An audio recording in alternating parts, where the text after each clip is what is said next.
हरिओम मित्रों, ज्ञान मंत्र एवं आयुर्वेद में आप सभी का हार्दिक अभिनंदन है और ईश्वर आप सबका मंगल करे। मित्रों, जैसा कि प्रकृति के अनुसार परिवर्तन हर इंसान के जीवन का सबसे मूल आधार होता है और जीवन में सुख और दुख इंसान के दो सबसे बड़े मित्र होते हैं और क्रोध आपका सबसे बड़ा शत्रु होता है।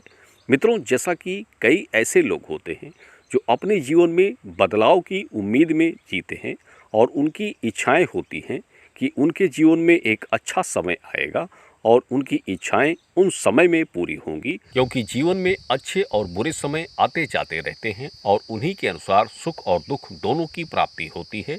और जैसा कि कई ऐसे माता पिता होते हैं जो पुत्रियों की प्राप्ति के बाद पुत्र संतान के लिए एक अच्छे समय की तलाश में होते हैं, उनकी ये इच्छा होती है कि एक पुत्र संतान की प्राप्ति उन्हें हो जाए और उनका एक अच्छा समय संयोग बन जाए। मित्रों, कई ऐसे माता पिता भी होते हैं जो पुत्र संतान के जन्म के बाद भी उन्हें पुत्र का सुख नहीं मिल पाता है, कुछ ऐसी घटनाएं उनके साथ हो जाती हैं।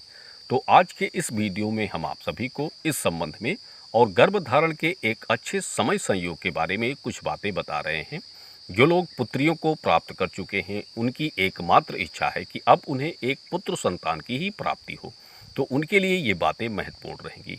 देखिए, जब भी किसी स्त्री की डेट आती है तो सबसे पहले उसे ये काउंटिंग करना होता है, ये देखना होता है कि उनकी डेट के बाद जितनी भी 6 प्रक्रियाएं होती हैं उनमें 6, 8, 10, 12 और 16 की प्रक्रिया आपकी सम दिनों के अनुसार बन रही है।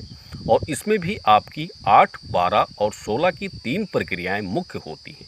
ये तीनों प्रक्रियाएं जिस माह की डेट के बाद आपकी सम पड़ रही हो, यानी अच्छे संयोग समय के अनुसार बन रही है, तब आप उस महीने में गर्भ धारण कर सकते हैं पुत्र के लिए।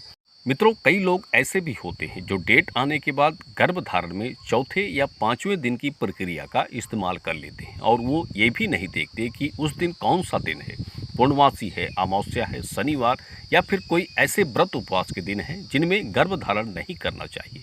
देखिए, पुत्र के लिए सबसे ज़रूरी है कि आपको इन बातों का ध्यान रखना चाहिए। डेट के बाद 5वें, 7वें, 9वें, 11वें, 13वें दिन की प्रक्रिया से बिल्कुल भी आपको परहेज रखना चाहिए। इन दिनों का इस्तेमाल अगर आप करते हैं तब आपको फिर से पुत्री संतान के योग बन सकते हैं। इसलिए अगर आप चाहते हैं कि सिर्फ पुत्र ही हो तो आप इन प्रक्रियाओं से बचें।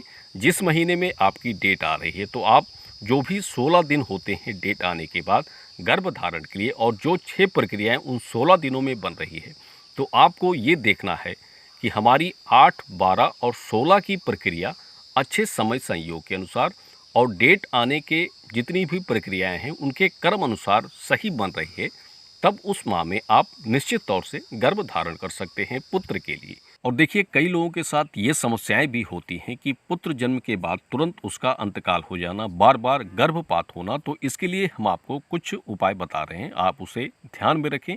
देखिए, जब भी किसी स्त्री का गर्भ धारण हो जाए तो उसे हमेशा एक सीमित दायरे में रहना चाहिए, यानी खुद को एक सुरक्षित घेरे में रख लेना चाहिए।